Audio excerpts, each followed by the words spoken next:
നമസ്കാരം കൂട്ടുകാരെ, ഇന്നത്തെ ജ്യോതിഷ പങ്ക്തിയിലേക്ക് സ്വാഗതം. ഇന്ന് നമ്മൾ കഴിഞ്ഞ 2 ദിവസം ജ്യോതിഷത്തിൻ്റെ പ്രാധാന്യത്തെക്കുറിച്ചൊക്കെയാണ് പറഞ്ഞത്. ഇനി അതിൻ്റെ പ്രായോഗിക അവസ്ഥയെക്കുറിച്ചാണ് പറയുന്നത്. ജ്യോതിഷം ഏറ്റവും കൂടുതൽ ഉപയോഗപ്പെടുത്തുന്നത് ഇന്ന് വിവാഹ കാര്യങ്ങളിലാണ്. വിവാഹ പൊരുത്തം നോക്കുന്നതിനാണ് ഇന്ന് ഏറ്റവും കൂടുതൽ ജ്യോതിഷം ഉപയോഗപ്പെടുത്തുന്നത്. അതിൻ്റെ കാര്യത്തിലേക്ക് കടന്നു വരുമ്പോഴാണ് ഞാൻ പ്രധാനമായിട്ടും നിങ്ങളെ ഓർമ്മിപ്പിക്കാൻ ആഗ്രഹിക്കുന്നത്. രണ്ട് വ്യക്തികൾ, അതായത് ഒരു സ്ത്രീയും ഒരു പുരുഷനും തമ്മിൽ കണ്ടുമുട്ടിയാൽ, അവർക്ക് തമ്മിൽ മാനസികമായി ഐക്യം തോന്നിയാൽ, അവർക്ക് ഈ പൊരുത്തങ്ങളൊന്നും നോക്കണ്ട, അവർക്ക് ഒന്നിച്ച് ജീവിക്കാം എന്നാണ് ആധികാരികമായ ജ്യോതിഷ ഗ്രന്ഥങ്ങളിലെല്ലാം തന്നെ നമുക്ക് കണ്ടെത്താൻ സാധിച്ചിട്ടുള്ളത്.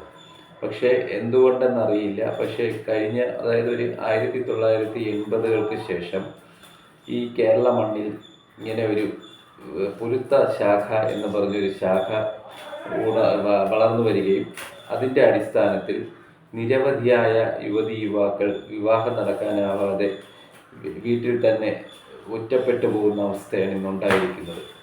യഥാർത്ഥത്തിൽ ഈ പൊരുത്തത്തിന് ഇത്ര അമിതമായ പ്രാധാന്യം നൽകേണ്ട കാര്യമുണ്ടോ എന്നുള്ളത് ചിന്തിക്കേണ്ട കാലം കഴിഞ്ഞിരിക്കുകയാണ്.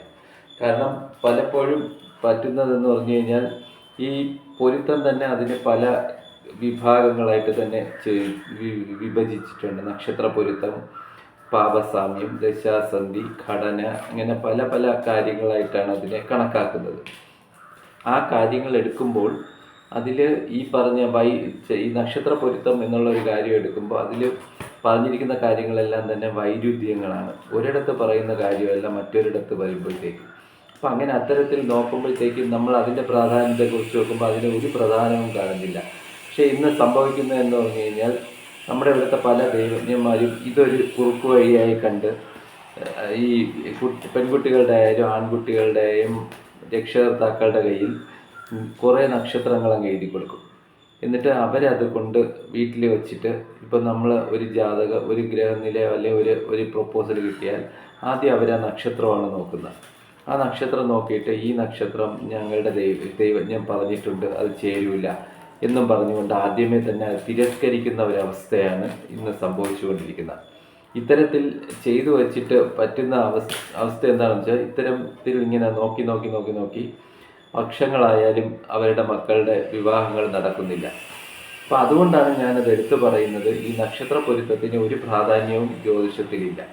അത് കുറേ കാര്യങ്ങളിങ്ങനെ കുറേ നക്ഷത്രാടിസ്ഥാനത്തിൽ പറയുന്നു എന്നുള്ളത് ഒഴിച്ചു കഴിഞ്ഞാൽ അതിന് പ്രത്യേകിച്ച് പ്രാധാന്യം ഒന്നും തന്നെ അതിൽ കാണുന്നില്ല. പിന്നെ പ്രധാനമായിട്ട് നോക്കേണ്ടതെന്ന് പറഞ്ഞു കഴിഞ്ഞാൽ, ഏഴാം ഭാവപതി കാരകനായ ഗ്രഹം. അതായത് കാരകഗ്രഹം എന്ന് പറയുന്നത് പുരുഷ ജാതകത്തിലാണെങ്കിൽ ശുക്രനാണ് ഭാര്യാകാരകനായ ഗ്രഹം. സ്ത്രീ ജാതകത്തിലാണ് വ്യാഴമാണ് ഭർത്തൃകാരകനായ ഗ്രഹം.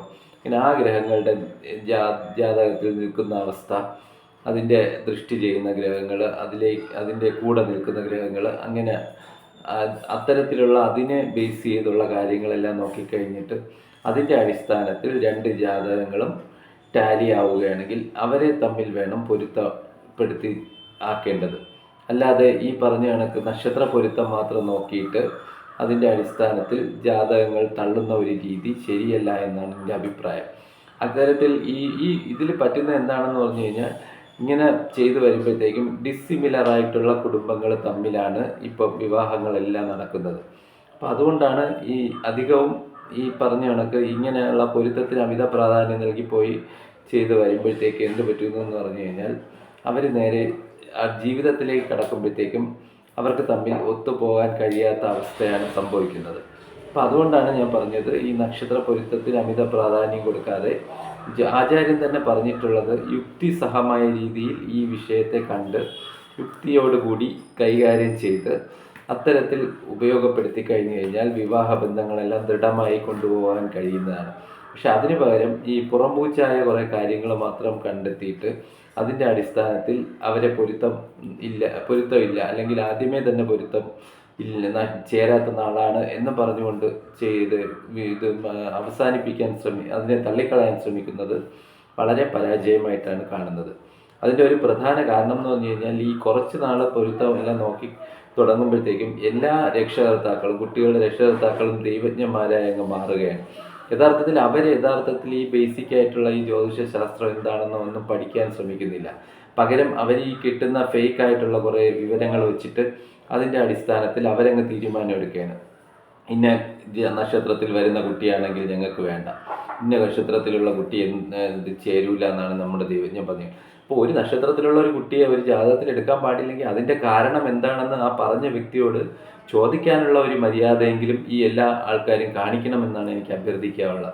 കാരണം നമ്മൾ എങ്ങനെ നോക്കിയാലും നമ്മൾക്ക് നക്ഷത്ര പൊരുത്തം നോക്കുമ്പോൾ എല്ലാ 27 നക്ഷത്രങ്ങൾക്കും ഓരോ ഭേദ നക്ഷത്രങ്ങളുണ്ട്. ആ നക്ഷത്രങ്ങൾ പരമാവധി ഒഴിവാക്കണം.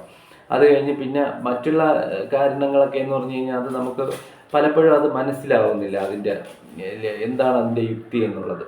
ഇങ്ങനെ നമ്മൾ വർഷങ്ങളായി പറഞ്ഞു പോകുന്നു എന്ന പേര് മാത്രം പറഞ്ഞിട്ട് അത് നമ്മൾ തുടരേണ്ട കാര്യമില്ല.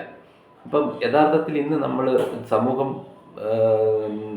നേരിടുന്ന ഏറ്റവും വലിയ പ്രശ്നം എന്ന് പറഞ്ഞു കഴിഞ്ഞാൽ കുട്ടികൾക്ക് സമയത്ത് വിവാഹം നടക്കുന്നില്ല. അതിൻ്റെ യഥാർത്ഥ കാരണങ്ങളിലേക്ക് നമ്മൾ കടന്നു ചെല്ലുമ്പോൾ മനസ്സിലാക്കുന്നത് ഇത്തരത്തിലുള്ള ചില അബദ്ധധാരണകൾ നമ്മുടെ മനസ്സിൽ വന്ന് പതിഞ്ഞതിനാലാണ് കുട്ടികൾക്ക് സമയത്ത് വിവാഹം നടത്താൻ കഴിയാതെ വരുന്നത്. യഥാർത്ഥത്തിൽ ഈ ജ്യോതിഷം എന്ന് പറയുന്ന പൊരുത്തമല്ല, അതൊരു സമയാടിസ്ഥാനമാക്കിയുള്ള ഒരു ശാസ്ത്രമാണ്. ഒരു സമയത്ത് ഏതേത് ഗ്രഹങ്ങൾ ഏതേത് രാശിയിൽ നിൽക്കുന്നു, അത്തരത്തിൽ ഗ്രഹങ്ങൾ ഓരോരോ രാശിയിൽ നിന്നാൽ ആ സമയത്ത് നമ്മൾ ചെയ്യുന്ന ഒരു കർമ്മം അല്ലെങ്കിൽ ജനിക്കുന്ന ഒരു കുട്ടി അതിന് എന്തൊക്കെയാവും ഫലങ്ങൾ എന്ന് മാത്രമാണ് നമ്മുടെ ശാസ്ത്രത്തിൽ പറഞ്ഞിരിക്കുന്നത്. അല്ലാതെ ഈ പറഞ്ഞ കണക്ക് പൊരുത്തത്തിനൊന്നും ഇതിൽ വേറെ ഒരിടത്തും വലിയ അമിത പ്രാധാന്യമൊന്നും നൽകിയിട്ടില്ല. കാരണം ഒരു കാലഘട്ടത്തിൽ ഇവിടെ നടന്നിരുന്ന വിവാഹങ്ങളൊന്നും പൊരുത്തം നോക്കിയല്ല നടന്നിരുന്നത്. അന്ന് സ്വയംവരം എന്നാണ് വിവാഹത്തിന് പറഞ്ഞിരുന്നത്. സ്വയംവര വിവാഹം എന്ന് പറയുമ്പോഴത്തേക്കും അന്ന് പെൺകുട്ടി ഒരു സദസ്സിലേക്ക് വന്നിട്ട് അവിടെ നിരവധി യുവാക്കളെ വിളിച്ചിരുത്തിയിട്ട് അവരിൽ നിന്നും ഇഷ്ടമുള്ള ഒരാളെ വരിക്കാനുള്ള അവകാശം ആ പെൺകുട്ടിക്കാണ് ഉണ്ടായിരുന്നത്. അപ്പം അന്ന് ഈ പൊരുത്തം നോക്കി, ആ നക്ഷത്രവും നോക്കി പൊരുത്തവും നോക്കി 100% പൊരുത്തം വന്നിട്ടല്ല വിവാഹം ചെയ്തിരുന്നത്. അതുപോലെ തന്നെ മറ്റൊന്ന് മനസ്സിലാക്കാനുള്ള, ഈ 100% ഈക്വൽ ആയിട്ടുള്ള ഒരു കാര്യവും തന്നെ നമ്മുടെ പ്രകൃതി പ്രോത്സാഹിപ്പിക്കാറില്ല. ഇവിടെ ഉള്ളത് വെറും പ്രോബബിലിറ്റിയാണുള്ളത്. അപ്പോൾ പ്രോബബിലിറ്റിയിൽ നിന്ന് നമ്മൾക്ക് വേണ്ടത് കണ്ടെത്തിയെടുക്കുകയാണ് വേണ്ടത്. പക്ഷെ അത് എന്തുകൊണ്ടോ ഇന്നത്തെ തലമുറയ്ക്ക് അത് മനസ്സിലാക്കാൻ സാധിക്കുന്നില്ല. അവരുടെ മനസ്സിൽ ചില സങ്കല്പങ്ങൾ വെച്ചിട്ട് അവർ അതേമാതിരിയുള്ള അതിന് വേണ്ടിയിട്ട് ഇങ്ങനെ പരക്കം പായുകയാണ് കിട്ടാൻ വേണ്ടിയിട്ട്. പക്ഷേ യഥാർത്ഥത്തിൽ നമ്മൾക്കിവിടെ ഉള്ളതിൽ നിന്നും അവൈലബിളിൽ നിന്നുമാണ് നമുക്ക് കിട്ടുന്നത്. ഈ അവൈലബിളിൽ നിന്നും കിട്ടുന്നതിന് നമ്മുടേതാക്കി മാറ്റിയെടുക്കുക എന്നുള്ളതാണ് നമ്മുടെ ധർമ്മം. അത് മനസ്സിലാക്കാനായിട്ട് യുവാക്കളും യുവതികളും തയ്യാറായാൽ, അത്തരത്തിൽ രക്ഷകർത്താക്കൾ തയ്യാറായാൽ ഇവിടെ വിവാഹങ്ങളെല്ലാം കൃത്യമായ സമയത്ത് തന്നെ നടക്കും. അപ്പം അതുകൊണ്ട് എനിക്ക് അഭ്യർത്ഥിക്കുവാനുള്ളത്, ഈ പൊരുത്തത്തിൻ്റെ പിറകെ നിങ്ങൾ നടക്കാതെ നിങ്ങൾ മിനിമം ആയിട്ട് നിങ്ങൾ കുറച്ചുകൂടെ ഈ പൊരുത്തം എന്തിനാണ് നോക്കണമെന്നും എന്താണ് നോക്കേണ്ടതെന്നും ഒക്കെയുള്ള കാര്യങ്ങൾ കൂടെ മനസ്സിലാക്കാൻ ശ്രമിച്ചു കഴിഞ്ഞാൽ നിങ്ങൾക്ക് ഈ ചിലരും പറയുന്നതാണ് 8 വർഷമായിട്ട് ജാതകം നോക്കിയിട്ട് ഇതുവരെയായിട്ടും എനിക്ക് എൻ്റെ മകൾക്ക് കല്യാണമായില്ല. അപ്പം അങ്ങനത്തെ അവസ്ഥ ഒരിക്കലും വരില്ല. കാരണം എന്ന് പറഞ്ഞു കഴിഞ്ഞാൽ യുക്തിസഹമായിട്ടാണ് നമ്മൾ ജ്യോതിഷത്തെ കാണേണ്ടത്. അല്ലാതെ ഇതൊരു ഒരാൾ പറയുന്നതിൻ്റെ പിന്നിൽ അയാളുടെ വാക്ക് കേട്ട് അങ്ങനെ പോവേണ്ട കാര്യമല്ല ഇത്. യുക്തിയോടുകൂടി കാര്യങ്ങൾ കണ്ടെത്തി അത് മനസ്സിലാക്കി അതിനുവേണ്ടി ശ്രമിച്ചു കഴിഞ്ഞാൽ എല്ലാവർക്കും തന്നെ വിവാഹങ്ങളൊക്കെ നടത്താൻ കഴിയും. അപ്പം അത്തരത്തിൽ പൊരുത്തത്തെക്കുറിച്ച് ഉള്ള കാര്യങ്ങളാണ് ഞാൻ കുറച്ച് സൂചിപ്പിച്ചത്. പിന്നെ എൻ്റെ ഇതിൽ ഞാൻ എൻ്റെ ഫോൺ നമ്പർ കൊടുത്തേക്കാം. ആർക്കെങ്കിലുമൊക്കെ ജ്യോതിഷ സംബന്ധമായ സംശയങ്ങളോ പൊരുത്തമൊക്കെ നോക്കാനുണ്ടെങ്കിൽ എന്നെ വാട്സപ്പിൽ സമീപിച്ചു കഴിഞ്ഞാൽ ഞാൻ നോക്കിത്തരുന്നതാണ്. നമസ്കാരം.